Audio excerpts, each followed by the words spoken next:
இந்த சிங்கம் படத்துல ஒரு காமெடி வருங்க. அதாவது விவேக்கும் ராதாரே அவர்களுக்கும் நடுவில் ஒரு உரையாடல் இருக்கும். விவேக் ஏன் ஏட்டா இருக்காரு, சூர்யா ஏன் இன்ஸ்பெக்டர் ஆயிருக்காரு அப்படிங்கிறத அவங்க புரிய வைக்கிறேன் அப்படின்னு சொல்லி ராதாரவி சார் வந்து விவேக் சாருக்கு புரிய வைப்பாரு. ரொம்ப அருமையான ஒரு நகைச்சுவை காட்சி தான். பட் அதுல ஒரு ஆழமான ஒரு கருத்து, ஒரு ரொம்ப அழுத்தமான ஒரு விஷயம் இருக்கும். ஆக்சுவலா இந்த காமெடி மாதிரியே இந்து மத புராணத்துல ஒரு சம்பவம், ஒரு கதை ஒண்ணு இருக்கு. அந்த கதையை வச்சுதான் அந்த காமெடியை எழுதுன அந்த காமெடி சீனியை எழுதுனாங்களான்னு தெரியல. அந்த கதையில வந்து ஒரு இன்னைக்கு தேவைக்கு நம்ம லைஃபுக்கு இந்த மேனேஜ்மெண்ட் அப்படிங்கிறதுக்கு தேவையான ஒரு நிர்வாகத்திற்கு தேவையான ஒரு மிகப்பெரிய ஒரு லெசன் அதுல இருக்கும். அது என்னங்கிறத தான் இன்னைக்கு நம்ம வீடியோல பார்க்க போறோம். அன்பு நண்பர்களுக்கு வணக்கம். இது தடம் யூடியூப் சேனல். தடம் பார்த்து நடப்பவன் மனிதன், தடம் பதிப்பவன் மாமனிதன். இன்னைக்கு நம்ம வீடியோக்குள்ள போறதுக்கு முன்னாடி நம்ம சேனலை சப்ஸ்கிரைப் பண்ணாதவங்க சப்ஸ்கிரைப் பண்ணிடுங்க. மறக்காம பெல் பட்டனை கிளிக் பண்ணிடுங்க. வாங்க நம்ம வீடியோக்குள்ள போலாம். நாரத முனிவர் வந்து பெருமாளை பாக்குறதுக்காக ஒரு நாள் போயிருந்தாரு. அப்ப அந்த பெருமாளுடைய ரூம்ல இவங்க ரெண்டு பேரும் மட்டும்தான் உட்காந்து பேசிக்கிட்டு இருக்காங்க. பெருமாளும் ரொம்ப ரிலாக்ஸா பேசிக்கிட்டு இருக்காரு. இப்போ அந்த நாரதருக்கு வந்து ஒரு மைண்ட்ல ரொம்ப நாளா ஒரு டவுட் இருந்துகிட்டே இருந்துச்சு.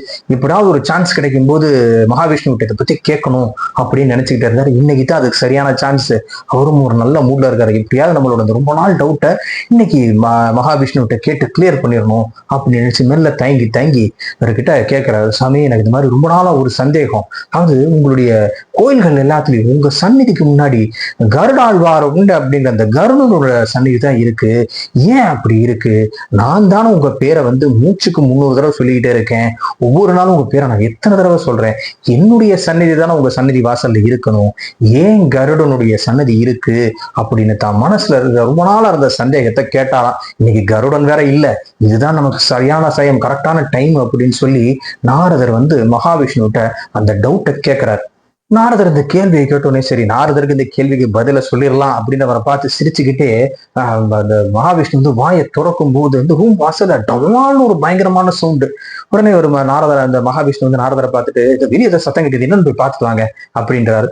உடனே இந்த நாரதரும் போய் வெளியே போய் பாக்குறாரு. அவங்க யாரோ ஒரு பொம்பளை போல இருக்கு, ஏதோ தயிர் வைக்கிறக்கா பானையை தூக்கிட்டு வந்தா கீழே விழுந்துட்டா போல இருக்கு அப்படின்னு சொல்லி சொன்னாராம். உடனே ஐயோ, அந்த மகாவிஷ்ணு கேட்டு ஐயோ பானை உடஞ்சு போச்சா அப்படின்னு சொன்னாராம். உடனே இருங்க பார்த்துட்டு வரேன் அப்படின்னு சொல்லிட்டு திரும்ப போய் பார்த்தாரா. ஆமா, பாவம், பானை 2 பானை கொண்டு வந்தா போல ஒரு பானை சுத்தமா உடஞ்சு போச்சு அப்படின்னு சொன்னாராம். உடனே மகாவிஷ்ணு 2 பானையும் உடஞ்சு போச்சா? ஒரு பானை தான் உடஞ்சிருக்காங்க. இல்ல, ஒரு பானை தான் உடஞ்ச மாதிரி, இன்னொரு பானை நல்லா தான் இருக்குன்னு நினைக்கிறேன் அப்படின்னாரு. இருங்க எதுக்கு செக் பண்ணிட்டு வரேன் அப்படின்ட்டு மறுபடியும் நாரதர் வெளியே போய் பார்த்தாருன்னா பார்த்துட்டு ஒரு பானை சுத்தமா உடஞ்சு போச்சு, இன்னொரு பானை நல்ல காலம், இன்னொரு பானை ஒன்னும் ஆகல, அப்படியே இருக்கு அப்படின்னு சொல்லி சொன்னாராம். இதை கேட்ட உடனே மகாவிஷ்ணு பார்த்துட்டு, சார் பாவம், கஷ்டப்படுற பொம்பளை போல இருக்கு, ஒரு பானை தயிர் தான் அப்படியே கொட்டிருச்சு, இன்னொரு பானை தயிர் நல்லா இருக்குன்றீங்களா, பேசாம அதை நம்ம வாங்கிக்குவோம், அந்த தயிர் என்ன விலை சொல்றாத அப்படின்னாராம்.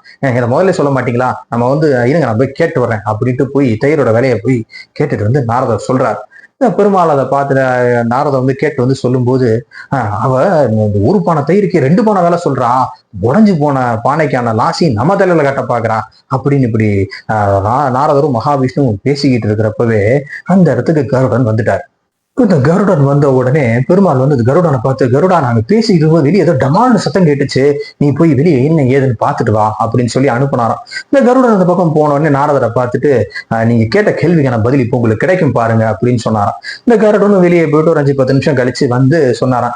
அவன் யாரோ ஒரு தயிர் வைக்கிற பொம்பளை போல இருக்கு, பேரு இதுதான் அப்படின்னு சொல்லி 2 பானை நிறைய தயிர் தூக்கிட்டு வந்திருக்கான். அப்போ ஒரு கல்லு தடுக்கி கீழே விழுந்துட்டா. கீழே விழுந்ததுல ஒரு பானை அப்படியே உடஞ்சி மொத்த தயிர் வேணா போச்சு. ஆனா இன்னொரு பானை தயிர் நல்லா இருக்கு. சரி, பாவம் கஷ்டப்படுறா, ஒரு பானை ஏற்கனவே வீணா போச்சு, இன்னொரு பானையை நம்ம வாங்கிக்கலாமேன்னு என்ன விலைன்னு கேட்டேன். அவ வந்து இந்த 2 பானை தயிருக்கும் சேர்த்து விலை சொல்றா. சரி, இருந்தாலும் பாவம் கஷ்டப்படுற பொம்பளை இன்னைக்கு இந்த மாதிரி வேற ஆகி போச்சு, நீங்க வாங்குவீங்களே நினைச்சு என்ன விலைன்னு கேட்டுட்டு வந்தேன். சாம பார்த்தா பாவமா இருக்கு, ஒரு பானை தயிரை நம்மளே வாங்கிக்கலாம் அப்படின்னு சொல்லி கருடன் வந்து சொன்னாராம். இப்ப இந்த பக்கத்துல இருந்து கேட்டுக்கிட்டு இருந்த நாரதருக்கு தான் கேட்ட கேள்விக்கான பதில் அப்படியே சிவட்டுல அரைஞ்ச மாதிரி தெரிஞ்சுச்சான்.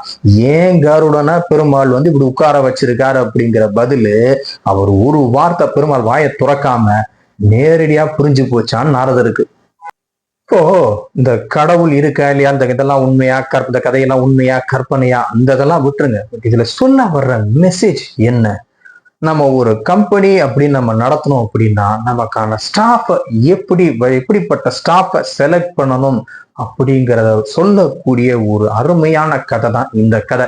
நமக்கு இந்த சொல்லுவாங்களே, இல்லைன்னா என்னையா நிக்கணும், கட்டிக்கிட்டு வேணா வெட்டிக்கிட்டு வரணும் அப்படின்னு சொல்லுவாங்கல்ல, அந்த மாதிரி ஒரு ஸ்டாஃபை தான் நம்ம வேலைக்கு வச்சுக்கணும். அப்படி ஸ்டாஃபை வச்சுக்கிட்டோம்னா நம்மளுடைய வேலைகள் ரொம்ப ஈஸியா முடிஞ்சிடும். நம்மளுடைய டைம் சேவ் ஆகும், நம்மளுடைய எனர்ஜி சேவ் ஆகும். அதாவது ஒரு கேள்வி கேட்டதுக்கு அவர் அத்தனை பதில் இந்த கருடன் கொண்டு வந்தார். விவேக் சொன்ன மாதிரியே, ஒரு கேள்வி கேட்டேன், நீ 9 போன் போட்ட, அவன் ஒரு போனை போட்டு 9 பதில சொன்னான் அப்படிங்கிற மாதிரிதான் இது.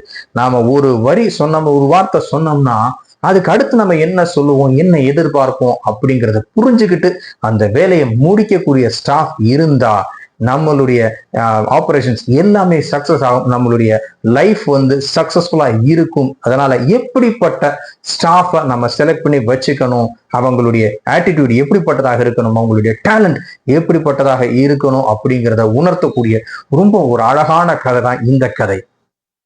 இந்த பதிவு உங்களுக்கு எல்லாத்துக்கும் பிடிச்சிருக்குன்னு நினைக்கிறேன். இந்த பதிவை பற்றி உங்களுடைய கருத்துக்களை கமெண்ட் பண்ணுங்க. இந்த பதிவு உங்களுக்கு பிடிச்சிருந்தா லைக் பண்ணுங்க, ஷேர் பண்ணுங்க, மறக்காம நம்ம சேனலை சப்ஸ்கிரைப் பண்ணிடுங்க. மீண்டும் இது போன்ற சுவையான ஒரு பதிவுல உங்களை சந்திக்கிறேன். அதுவரை உங்களிடமிருந்து விடைபெறுகிறேன். நன்றி, வணக்கம். தடம் பதிப்போம்.